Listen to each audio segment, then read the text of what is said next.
श्री राम, जय श्री राम। आंवला नवमी गोपाष्टमी के अगले दिन कार्तिक मास की शुक्ल पक्ष की नवमी को आंवला नवमी कहते हैं। जैसे नाम से पता चलता है कि इस दिन आंवला वृक्ष की पूजा की जाती है और इस दिन निम्नलिखित प्रकार से पूजा करनी चाहिए। प्रातःकाल स्नान करके शुद्ध आत्मा से आंवले के वृक्ष के नीचे पूर्व दिशा में बैठकर पूजन करना चाहिए। पूजन के बाद उसकी जड़ में दूध देना चाहिए। इसके बाद पेड़ के चारों ओर कच्चा धागा बांधना चाहिए।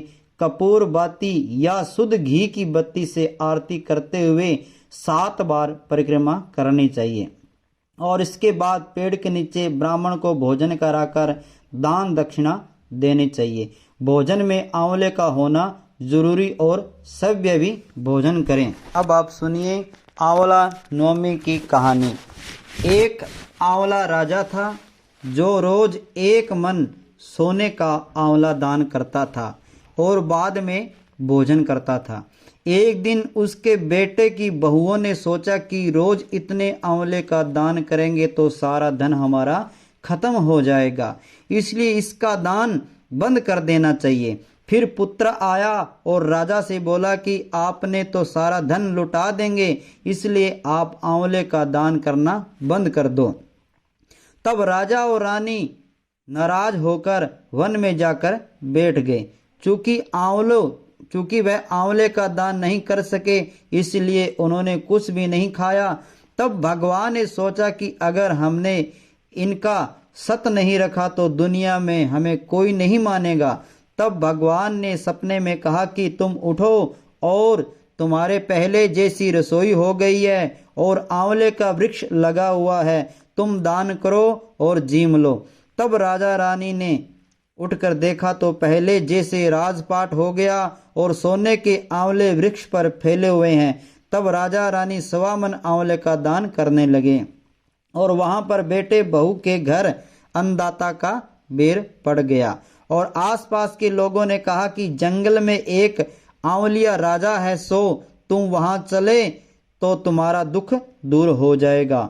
वह दोनों वहां पहुंचे। वहां पर रानी अपने बेटे और बहू को देखकर पहचान गई और अपने पति से बोली कि इन दोनों से काम तो कम कराएंगे और मजदूरी ज्यादा देंगे।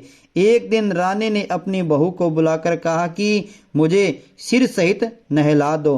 बहू सिर धोने लगी और बहू के आंख में से पानी निकलकर रानी की पीठ पर पड़ गया। तब रानी बोली कि मेरी पीठ पर आंसू क्यों गिरे हैं, मुझे बताओ। तो बहू बोली कि मेरी भी सासू की पीठ पर ऐसा ही मस्सा था और हमने उसे घर से निकाल दिया और वह 1 मन आंवले का दान करते थे तो हमने उन्हें भगा दिया। तब सासू बोली कि हम ही तुम्हारे सास ससुर हैं, तुमने हमें निकाल दिया परंतु भगवान ने हमारा सत रख लिया।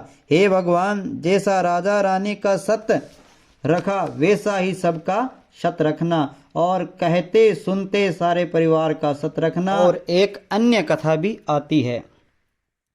काशी नगरी में एक निसंतान धर्मात्मा तथा दानी वेश्या रहता था। एक दिन वेश्या की पत्नी ने एक पड़ोसन बोली, यदि तुम किसी पराये लड़के की बलि भैरव के नाम से चढ़ा दो तो तुम्हें पुत्र प्राप्त हो सकता है। यह बात जब वेश्या को पता चली तो उसने अस्वीकार कर दिया, परंतु उसकी पत्नी मौके की तलाश में लगी रही।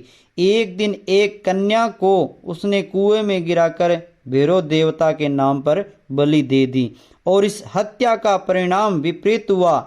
लाभ की जगह उसके बदन में कोढ़ हो गया। लड़की की प्रेत आत्मा उसे सताने लगी। वेश्या के पूछने पर उसकी पत्नी ने सारी बात बता दी। इस पर वेश्या कहने लगा, गोवध, ब्राह्मणवध तथा बालवध करने वाले के लिए संसार में कहीं जगह नहीं है, इसलिए तू गंगा तट पर जाकर भगवान का भजन कर तथा गंगा में स्नान कर, तभी तू इस कष्ट से छुटकारा पा सकती है। वेश्या पत्नी गंगा के किनारे रहने लगी। कुछ दिन बाद गंगा माता वृद्धा का वेश धारण कर उसके पास आई और बोली, तू मथुरा जाकर कार्तिक नवमी शुक्ल पक्ष नवमी का तू व्रत तथा आंवला वृक्ष की परिक्रमा कर, उसका पूजन कर और यह व्रत करने से तेरा यह कोढ़ दूर हो जाएगा। वृद्धा की बात मानकर वह पति से आज्ञा लेकर मथुरा जाकर विधि पूर्वक आंवला का व्रत करने लगी। ऐसा करने से वह भगवान की कृपा से दिव्य शरीर वाली हो गई और तथा उससे पुत्र की प्राप्ति हुई। बोलो विष्णु भगवान की जय हो।